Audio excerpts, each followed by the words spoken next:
5 लड़कों ने मिलकर मुझे 1 लाख रुपये दिए और एक रात के लिए मुझे अपने खंडहर जैसे जंगली घर में ले गए। जब 5 लड़कों ने मेरे जिस्म से अपनी हवस पूरी कर ली तो अचानक उनका छठा दोस्त भी आ गया, मगर जैसे ही वो कमरे में दाखिल हुआ तो उसकी चीखें निकल गई, क्योंकि उन लड़कों ने मुझे बहुत ज़्यादा पैसे दिए और एक रात के लिए ले गए। जब 5 लड़कों ने मेरे जिस्म से अपनी हवस पूरी कर ली तो अचानक उनका छठा दोस्त भी आ गया, मगर वो जैसे ही कमरे के अंदर दाखिल हुआ तो उसकी चीखें निकल गई, क्योंकि हालात इंसान को वह सब करने पर मजबूर कर देते हैं जिसके बारे में उसने कभी सोचा भी नहीं होता। या यूं कहे कि कभी कभी ज़रूरत से ज़्यादा ख्वाहिशें इंसान को ख़त्म कर देती है। और मैं भी ना कभी पूरी होने वाली ख्वाहिशों के सफ़र पर निकल पड़ी थी। मैं रात 12 बजे से उस छोटे से कमरे में बिस्तर पर पड़ी हुई थी। दोस्तों, बहुत ही रोमांचक कहानी है, पूरा सुनिएगा ज़रूर। दोस्तों, वीडियो में आगे बढ़ने से पहले एक छोटा सा रिक्वेस्ट है कि वीडियो को लाइक और हमारे चैनल को सब्सक्राइब ज़रूर कीजिएगा और प्यारा सा कमेंट भी कर दीजिएगा। दोस्तों, चलते हैं आज की कहानी की तरफ। और एक के बाद एक दूसरे लड़कों ने मुझे नोच डाला था। दर्द अपनी इंतहा पर था, लेकिन यह सब कुछ मैंने अपनी मर्ज़ी से अपनाया था। ना ही मुझे अपने कपड़ों का होश था और ना ही जिस्म में उठने वाली दर्द भरी लहर का। 2 ही लड़कों ने मेरा हाल ऐसा कर दिया था कि मेरा सारा तन जख्मी हो गया था।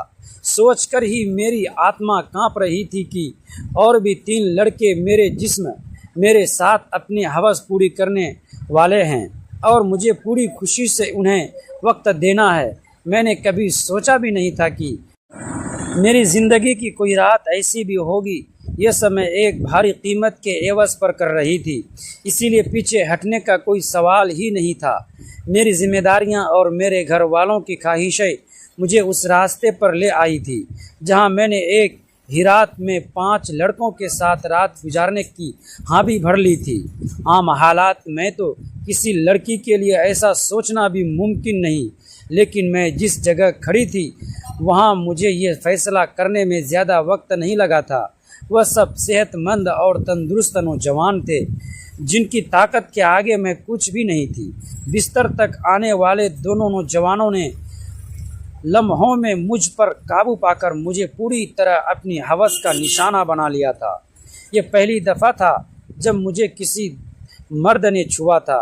दूसरे लड़के ने निकलते ही तीसरा लड़का भी कमरे के अंदर चला आया। मैंने एक गहरी सांस बाहर निकाली।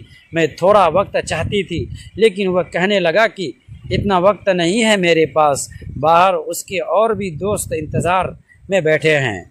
उसकी बात सुनकर मेरी आंखों से आंसू बह निकले। वह फ़ौरन ही मेरे पास चला आया और मेरे आंसुओं को नज़रअंदाज करता अपनी शिद्दतें मुझ पर बिखेरने लगा। मेरे तन में बर्दाश्त की शक्ति ख़त्म हो रही थी। मैं बार बार उसे खुद से दूर करने की कोशिश करती, लेकिन वो उतना ही मुझ पर हावी होने लगा। ऐसा लग रहा था जैसे उसे इस खेल में मज़ा आ रहा हो। मेरे धक्का देने पर वह पहले से भी ज़्यादा जोश में मेरे करीब आता, इसीलिए अब मैं उसे रोकने की गलती नहीं कर रही थी और खामोशी से खुद पर गुजरने वाले इस क़यामत को बर्दाश्त कर रही थी। 1 घंटे तक वो अपनी प्यास बुझाता रहा और जाते जाते उसने अपने दांतों के निशान मेरी गर्दन पर छोड़ दिए और कहने लगा कि अगर इसे दोबारा मौका मिला तो वो मेरे साथ दोबारा वक्त ज़रूर गुजारने आएगा। उसके जाने के बाद मैंने एक निगाह अपने तन पर डाली तो मैं कांप गई। जिस्म का कोई हिस्सा ऐसा नहीं था जहां ज़ख्म मौजूद ना हो। तीसरे नौजवान ने तो हद से ज़्यादा मुझ पर ज़ख्म कर मुझे ज़ख्मी कर दिया था। जगह जगह उसके दांतों के निशान पड़ चुके हैं। और फिर बचे उन 2 लड़कों ने भी एक घंटा मुझे इसी तरह अपनी हवस का निशाना बनाए रखा। उन लोगों को मुझ पर ज़रा भी रहम नहीं आया था, और आता भी क्यों। उन्होंने एक बड़ी रकम के बदले मेरी एक रात खरीदी थी। वह तो अपना हिस्सा वसूल कर रहे थे और यह एक रात मेरी ज़िंदगी की काली घनी रात बन गई थी। मैं उस रात को कभी नहीं भूल सकती। 5 लड़कों ने मुझे 1 लाख रुपये देने का लालच दिया और कहा कि उन्हें शहर से दूर एक पुराने सुनसान मकान तक जाना है। आर्थिक तंगी और मजबूरी में मैंने उनकी बात मान ली। शाम ढल चुकी थी जब उनकी गाड़ी घने जंगलों के बीच बने उस खंडहर सुनसान घर के सामने रुकी। चारों ओर सन्नाटा था। टूटी हुई दीवारों, जंगल गले लगे दरवाजे और हवा की डरावनी आवाज़ उस जगह को और भी रहस्य बना रही थी। शुरुआत में सब सामान्य लग रहा था, लेकिन जैसे जैसे रात बढ़ती गई मुझे महसूस होने लगा कि उन लड़कों के इरादे ठीक नहीं हैं। उनके व्यवहार में अजीब सी बेचैनी और घबराहट थी। वे बार बार घर के पीछे बने एक बंद कमरे की ओर देखते हैं, मानो वहाँ कोई राज छिपा हो। करीब आधी रात को अचानक बाहर किसी की गाड़ी के रुकने की आवाज़ आई। लड़के घबरा गए। उनसे मैं एक बोल वो आया। कुछ ही पलों बाद उनका छठा दोस्त दरवाज़ा खोलकर कमरे में दाखिल हुआ, लेकिन अंदर आते ही उसकी आंखें फैल गई और उसके मुंह से चीख निकल गई। ये कैसे हो सकता है? वो कांपती आवाज़ में बोला। उसकी नज़र कमरे के कोने में रखी एक पुरानी लकड़ी की अलमारी पर थी। बाकी लड़के भी उधर देखने लगे। अगले ही पल सबके चेहरे का रंग उड़ गया। अलमारी का दरवाज़ा अपने आप खुल गया था। उसके भीतर पुराने अखबारों की कतरनें, कुछ तस्वीरें और एक डायरी रखी हुई थी। चिट्टे लड़के ने कांपते हाथों से एक तस्वीर उठाई। तस्वीर देखकर वह पीछे हट गया। तस्वीर में वही 6 लड़के खड़े थे, लेकिन तस्वीर कम से कम 20 साल पुरानी लग रही थी। ये नामुमकिन है, उसने बुदबुदाते हुए कहा। बाकी लड़कों ने भी तस्वीर देखी। उनके चेहरों पर डर साफ दिखाई दे रहा था। उनमें से एक बोला, हम तो उस समय पैदा भी नहीं हुए थे। तभी कमरे में ठंडी हवा का एक तेज झोंका आया और दरवाज़ा अपने आप बंद हो गया। अब उसकी सांसें तेज़ चल रही थी। डायरी खोली गई तो उसमें उस लड़के के मालिक की कहानी लिखी थी। कई साल पहले वहाँ कुछ लोग रहस्यमय तरीके से गायब हो गए थे। गांव वाले कहते थे कि जो भी लालच में आकर उस घर में रात बिताता है, वह किसी न किसी अनहोनी का शिकार हो जाता है।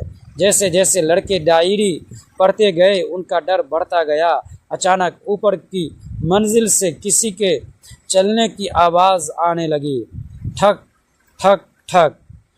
ऐसा लग रहा था जैसे कोई भारी कदमों से धीरे धीरे सीढ़ियाँ उतर रहा हो।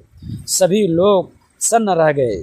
एक लड़के ने हिम्मत करके टॉर्च जलाई और सीढ़ियों की ओर रोशनी डाली।